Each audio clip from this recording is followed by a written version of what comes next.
Ikinagagalak kong masilayan ka, Reyna Esther. Ano ang iyong nais? Ibibigay ko sa iyo kahit ang kalahati ng aking kaharian. Nais ko sanang dumalo kayo ni Haman sa piging na ihahanda ko para sa inyo mamayang gabi. Napakaganda ng naisip mo. Pagbibigyan kita.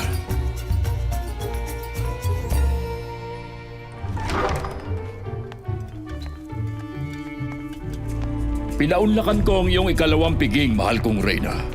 Ano pa ang nais mong hilingin sa akin? Ibibigay ko sa iyo. Kalahati man ng aking kaharian.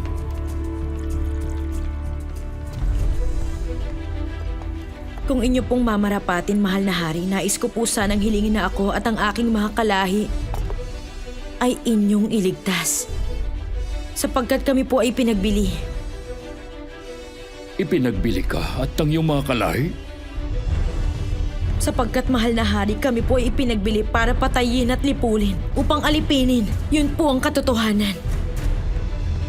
Kung kami ipinagbili upang maging alipin, magsasawalang kibo na lamang po ako. Hindi ko na kayo gagambalain pa, subalit kami po ay nililipol na. Sino siya? At nasaan siya? Sino ang may pakana ng kalapastangan ito?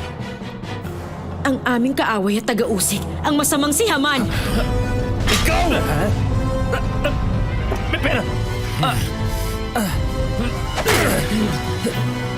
Tignan nyo, hay ng bitayan na 50 siko ang taas na ipinagawa ni Haman para kay Mardoqueo.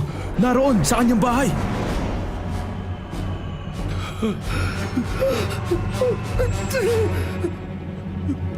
Bitayin siya doon.